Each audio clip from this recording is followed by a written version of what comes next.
The owner of a manufacturing firm decided to make a surprise visit to his factory. Right away he noticed a young man lazily leaning against a packing crate. The owner angrily asked the man, "Just how much are you being paid?" $300 a week, replied the man. The irate owner pulled $300 out of his wallet, handed them to the young man, and sternly said, "Here's a week pay, now get out of here. You're not working in my factory." Without a word, the young man took the money and left. The owner turned to the warehouse manager and asked, "How long has that lazy man been working for us?" "He's never worked for us," replied the manager. "He just delivered a $20 pizza and was waiting to be paid." Nice tip. The owner in that story assumed the working man was not working. He sent him home with what he meant to be the worker's last pay. The owner's rash action is turned on him in the joke, but he didn't bat an eye about the harshness of putting someone out on the street without knowing they had a future means to pay for necessities like food. He offered no warning, no second chance, no grace. Pretty harsh. It wasn't as harsh, however, as our lectionary text at first glance seems to be. At least the owner provided $300 in severance for what he thought was an unwillingness to work. But 2 Thessalonians 3 at verse 10 instructs that, quote, "Anyone unwilling to work should not eat." And that harsh-sounding verse leapt out at me. And it leapt out at me in two ways. It seems in harmony with the cultural idea that everyone not inheriting wealth must work and pull themselves up by their own bootstraps. But it also leapt out at me as seemingly being in disharmony with biblical instructions to unconditionally feed those who are hungry. Here's just a sample of biblical instructions like that. In Isaiah 55, the prophet says, "Everyone who thirsts, come to the waters, and you will have, and you that have no money, come buy and eat. Come buy wine and milk without money and without price." And in Matthew 6, Jesus says, "Do not worry about your life, what you will eat or what you will drink. Look at the birds of the air. They neither sow nor reap nor gather into barns, and yet your heavenly Father feeds them. Are you not of more value than they?" And then later in Matthew 25, Jesus instructs in no uncertain terms that we are judged by whether or not we feed the hungry. Making sure that people had daily bread, food to eat, remains such an important teaching of Jesus that after he ascended, we're told that members of the early churches shared their possessions and took care of one another. Speaking of the first church in Jerusalem, Acts 2 states, all who believed were together and had all things in common. They would sell their possessions and goods and distribute the proceeds to all as any had need. Those quotes that I just read from Isaiah about Jesus and the early church seem at odds with the lectionary text that Olivia just read so nicely.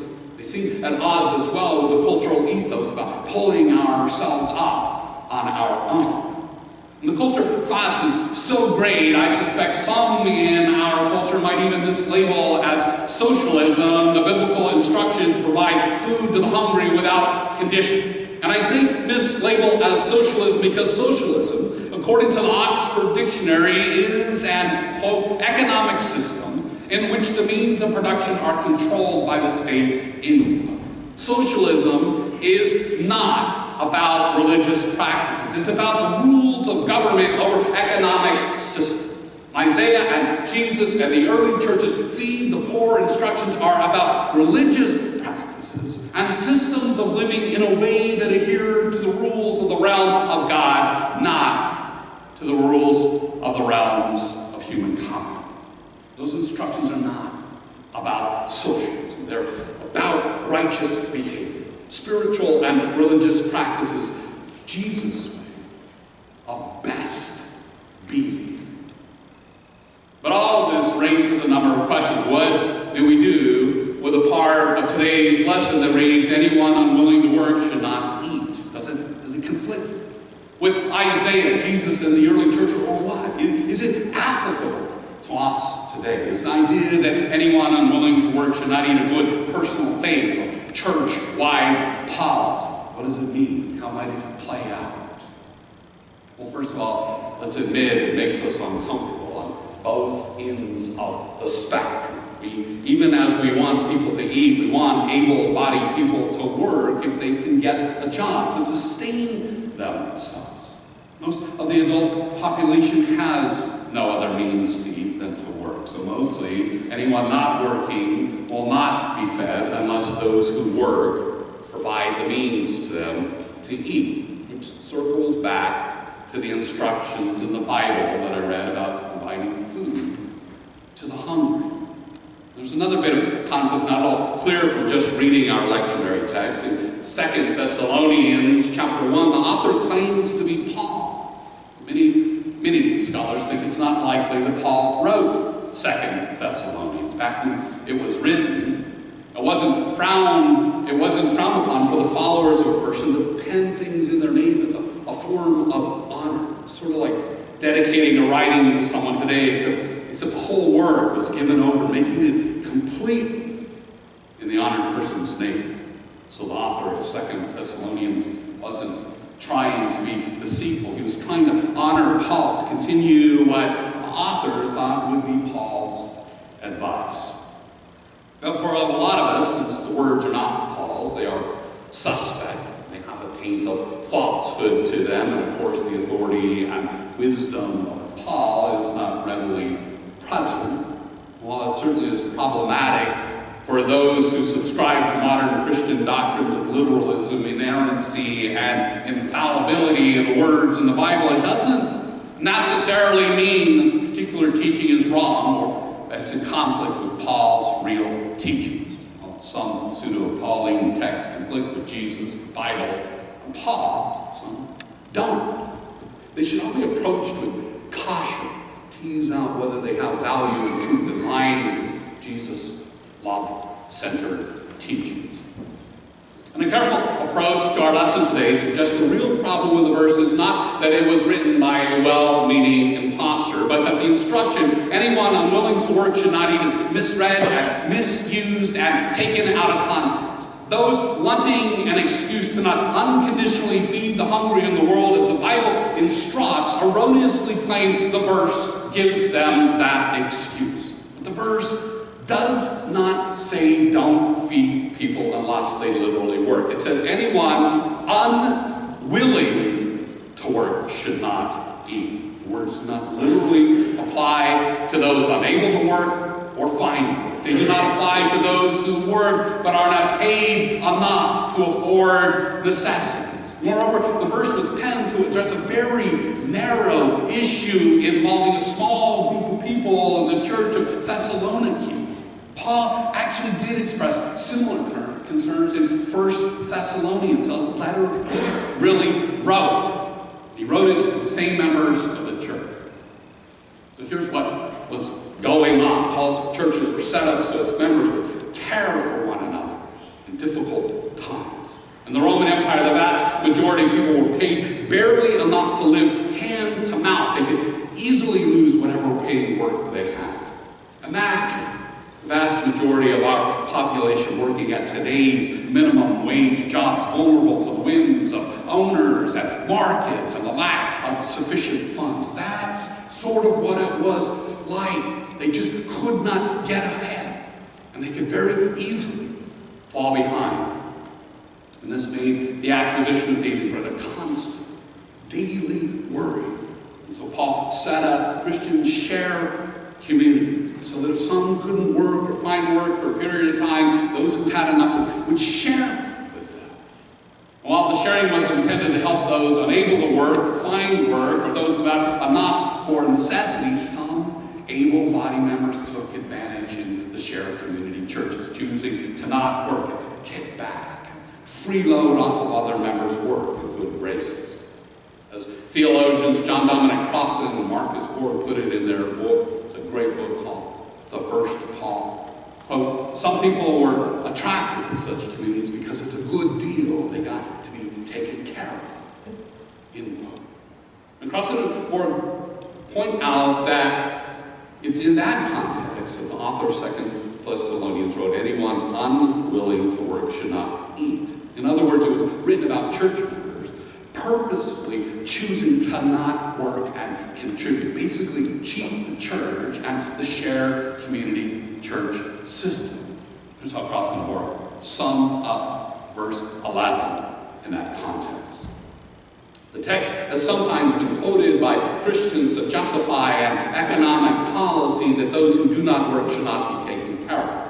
But it's not a heartless command that anybody who does not work, regardless of the reasons, should starve. Rather, the text reflects that in these shared communities, some were abusing the practice. It means, in short, that if you can work and you're not willing to, perhaps not even trying to look for work, then you ought not to receive the benefits of the shared community.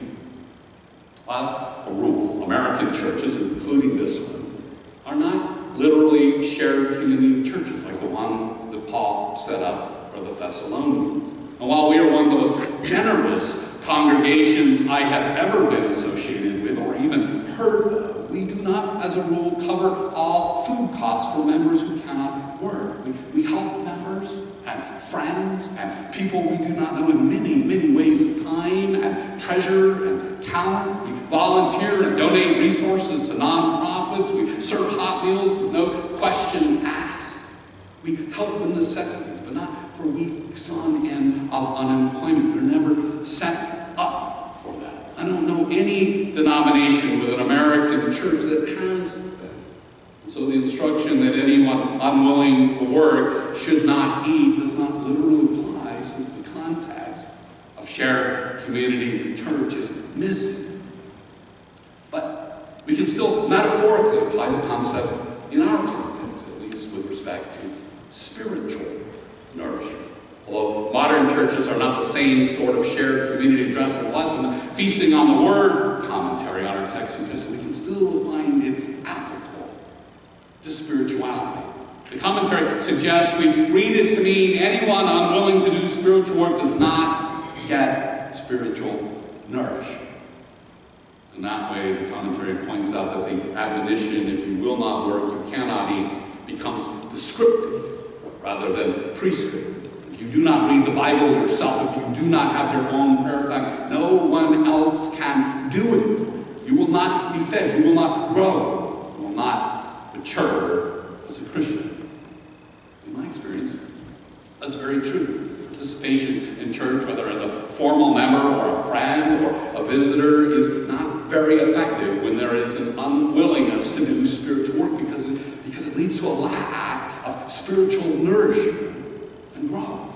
Being active in church is one way to help us as individuals and others learn and do spiritual work that leads to our being fed spiritually, as well as being able to feed others.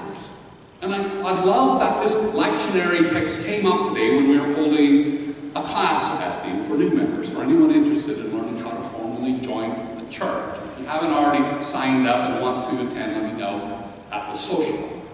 We do, of course, have beloved, spiritually healthy members of this church family who have not formally joined the church. And like those that have joined, they are clearly capable of doing spiritual work and are fed and nourished and grow and help others do so.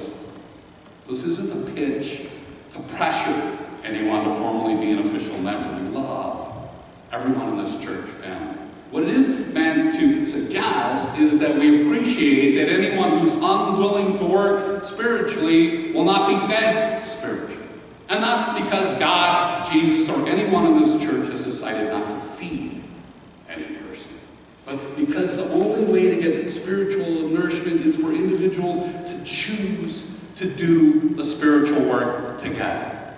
Here at worship, form of spiritual work. So is prayer. So is singing in our awesome choir. So is Bible study, adult forum, Sunday school, Qigong on Saturdays, volunteer work, offering time and talent and treasuring any other intentional action that aims toward the well-being of self, others, creation. Such actions, even the desire for them, is the very definition of love.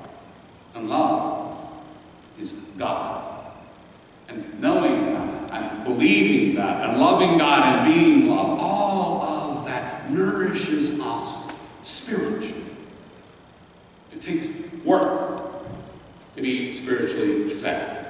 And maybe we find ways to do that work together and alone with God.